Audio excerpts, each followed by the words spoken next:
Hmm. Faithfully conveying value, unpacking the world's best books. Hi there, this is Sally speaking about books. Oh, today's book is Ali Iron Army, subtitled The Evolution, Fission, and Replication of Alibaba's Sales Iron Troops.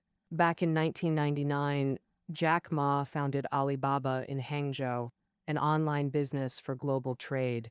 He quickly scored a $25 million investment and expanded worldwide fast. Sadly, not even a year in, Alibaba hit the dot-com bust.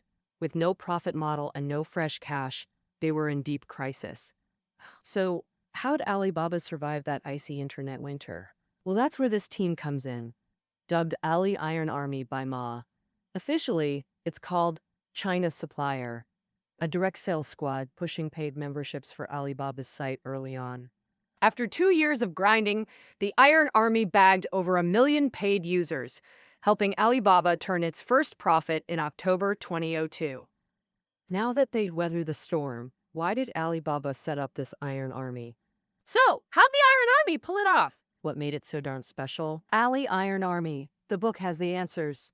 Published in 2017, co-authored by media pro Song Jinbo and top reporter Han Fudong.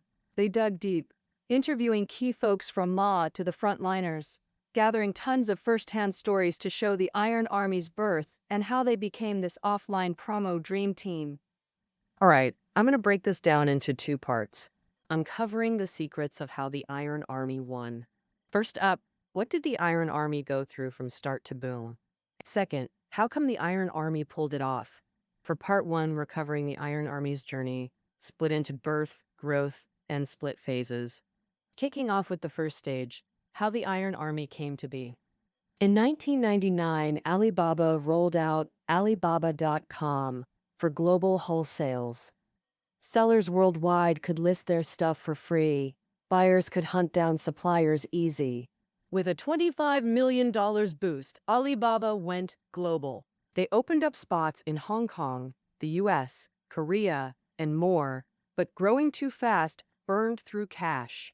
By the end of 2000, Alibaba had just $7 million left, barely enough to keep running for half a year. Even scarier, they still hadn't nailed a profit model, and the dot-com crash made new funding nearly impossible. Oh, Alibaba tumbled from investors' darling to fighting for survival, facing its darkest hour since launch. To save Alibaba, Jack Ma made two crucial calls at the 2000s end. First, strategic retreat, mass layoffs, and scaling back. Second, hunt for a viable profit model. In early 2001, they brought in Savio Ku, 25 years of MNC experience, as COO. Tasked with the crisis, he overhauled the org structure and ruthlessly executed the cuts. Offices got slashed from 10 to 3, staff halved. These brutal cuts bought Alibaba a year's breathing room. But cost-cutting alone wasn't enough. They needed profits. So came the Gold Supplier Program. Before Alibaba was free, sellers flooded it with listings, but buyers couldn't verify quality. Now, Gold Suppliers got Alibaba's endorsement, priority placement, ads, exposure, everything to help them land clients. Of course, it cost 40,000 yuan. That's where Alibaba finally made money. Timing was perfect. China joined the WTO in 2001, sparking an export business boom. These new exporters were eager to pay for overseas buyers. Most clustered in coastal zones like the Yangtze and Pearl River deltas, spread across industrial suburbs. So Alibaba refocused there, moved HQ from Hong Kong to Hangzhou, and made China Supplier its flagship. But how to convince clients about China Supplier? And get them to pay? Back then, Chinese businesses barely understood online commerce. This concept was totally foreign. Plus, there were no suitable agents in this field. After weighing costs, efficiency, and the product's uniqueness, Alibaba chose direct sales, face-to-face door knocking, to find customers ready to pay. This became what we now call ground promotion, on-the-field sales pushes.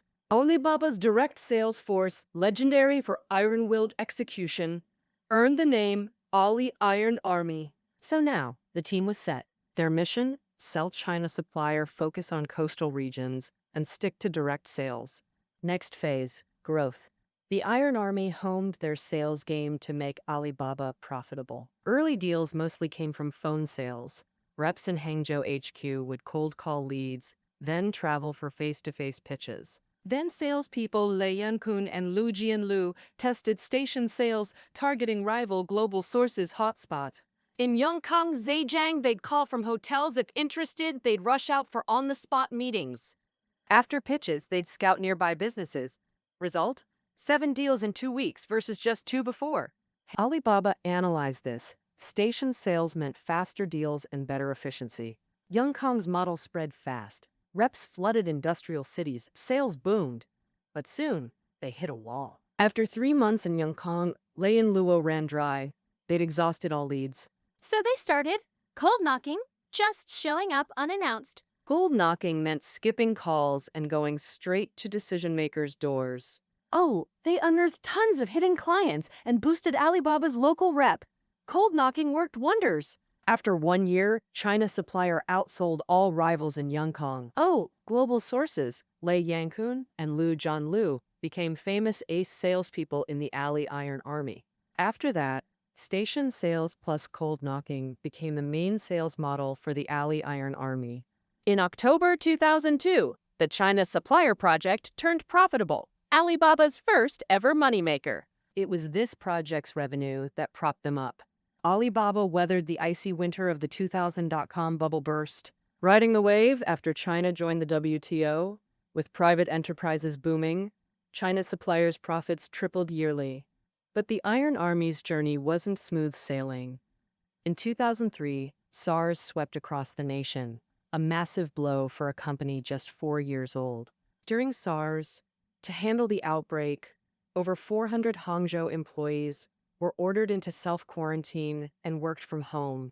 In this situation, the Iron Army shifted online, chatting with clients simultaneously. Services stayed on track. Even in high-risk SARS zones like Guangzhou and Shenzhen, the Iron Army never stopped pushing boundaries. At the same time, the pandemic brought new chances. Back then, traditional trade shows couldn't happen. Offline deals and snagging clients got tough.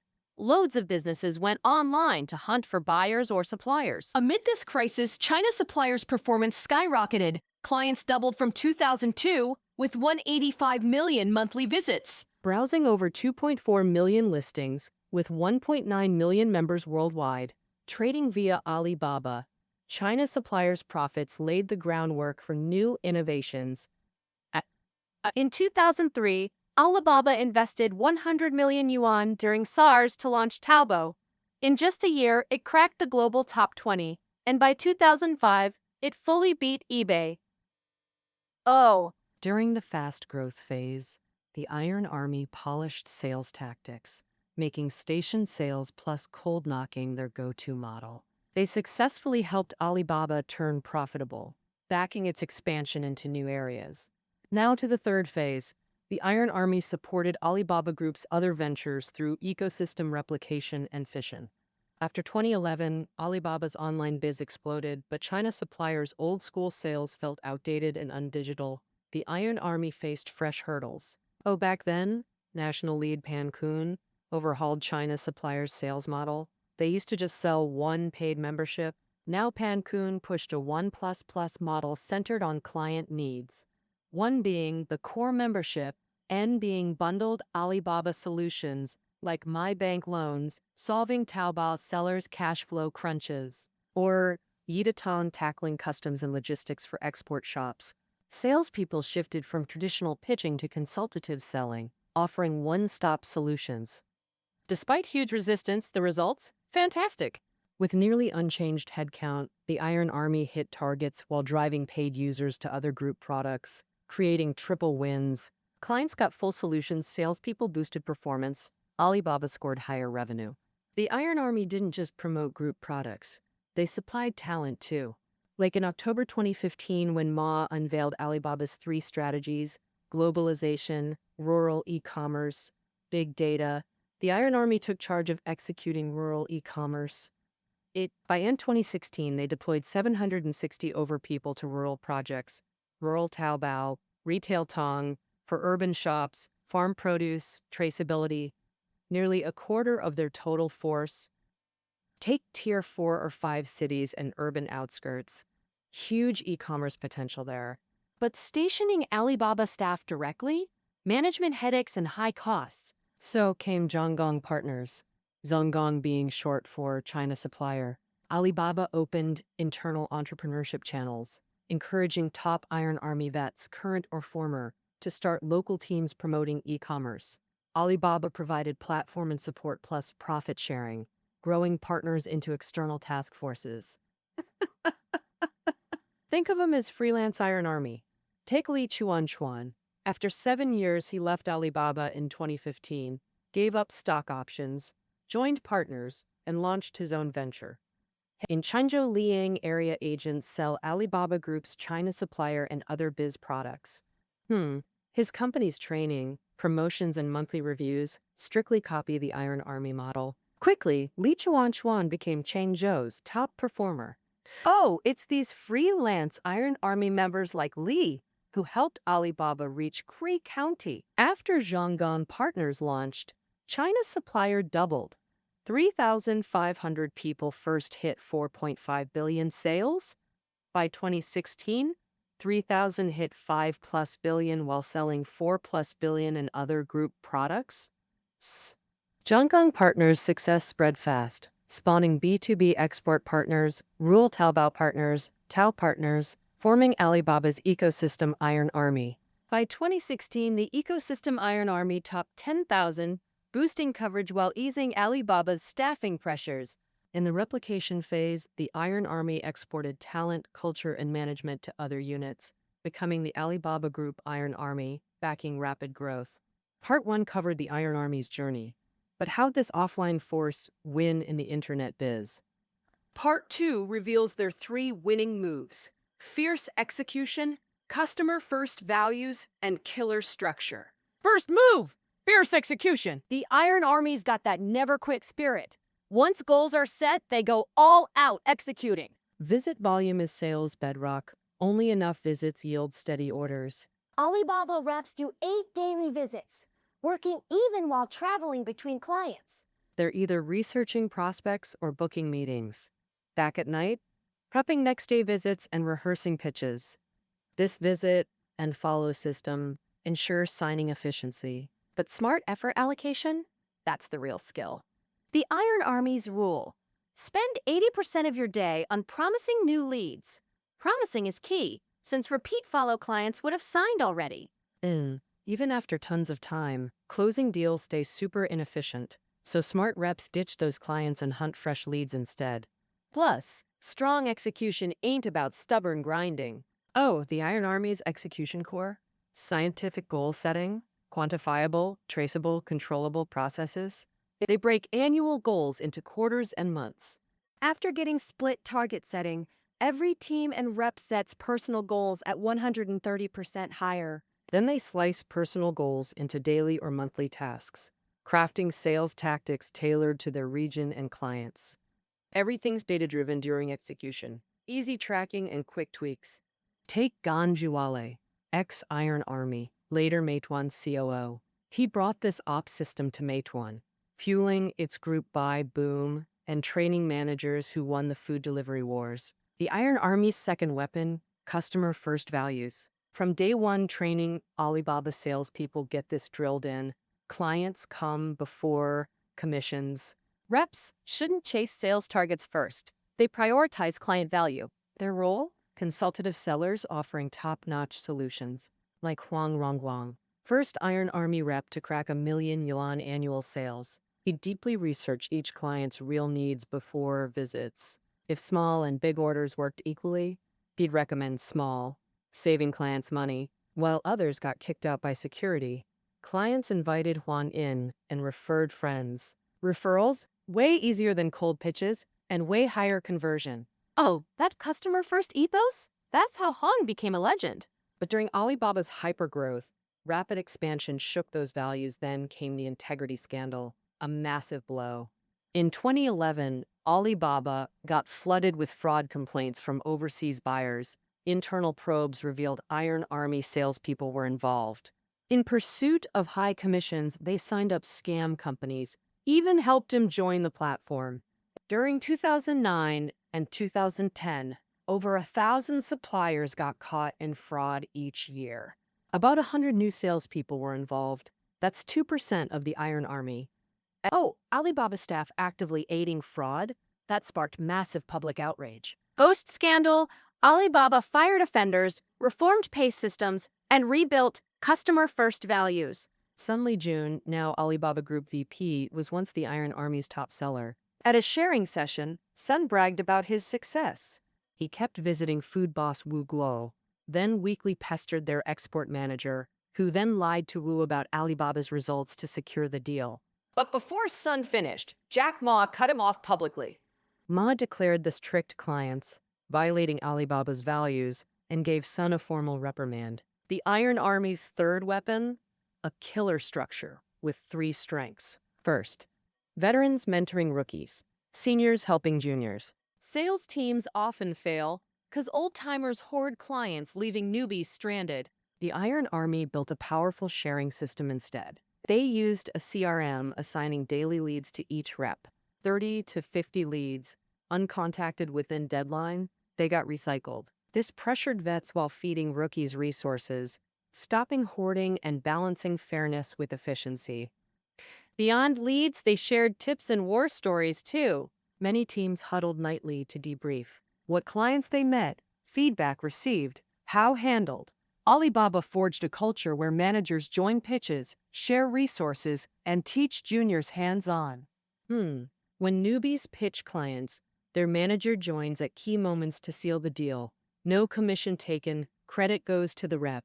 This boosts rookies and honestly, doubles the win rate. Second strength in the Iron Army's structure, rotation systems. Oh, regional sales managers get shuffled constantly. Months to a year max, averaging 6 months per post. Some managers pack and move within a day when transferred. Why? Long stays breed narrow skills or burnout. Rotations inject fresh approaches and build versatile leaders. Like Fang Yongxin, DingTalk VP now, got yanked from Yewu to Beijing years back. Looking back, Fang says shifting roles gave him invisible growth through new perspectives. Third strength, the HR business partner system. As Alibaba scaled with layers and regions, Ma wanted frontline values preserved. In 2005, Ma's team created HRBPs, business-savvy HR embedded in units. HRBPs work alongside managers on team health. Business chases short-term targets, HRBPs guard long-term culture. On hires or culture calls, HRBs hold veto power, stopping short-term profit from wrecking values. Alibaba demands HRBP be strategic problem solvers, yet also kitchen-ready. Warm HRs who mentor employees becoming true allies. One HRBP even tracked 23 female employees' cycles, knew kids' names, and coached them through family conflicts. Not just setting talent management standards for the internet industry, but also nurturing and supplying loads of execs and talent to other companies. Oh, ex-Meituan COO Ganji Wale, Kunar COO Shangchang, Ganji.com COO, 58.com CEO Wu Xingshang, all came from the Iron Army, earning Alibaba its e-commerce Whampoa Academy rep. Didi founder Cheng Wei's also Iron Army. Their culture fueled Didi's startup. That execution punch and order efficiency helped Didi crush rivals early on. Talking about the Iron Army, Cheng said, "I love Alibaba because China supplier was my alma mater, shaped my values and understanding of biz and teams." All right, that wraps up Ali Iron Army for you. Today, half the internet borrows their sales and management playbook. Meituan and Didi conquered markets with ground pushes. Hala is building ecosystem partners everywhere, and big techs use HRBP systems, all carry the Iron Army's DNA. Management guru Peter Drucker believed management is practice. Its essence lies in doing, not just knowing. Its proof isn't logic but results. Its only authority? Achievement, just like the Iron Army's success. Though born in unique times, their fierce execution, customer-first values, and efficient structure still offer gold for today's leaders. Okay, the Ali Iron Army. That's our breakdown. Show notes below. Catch you next time.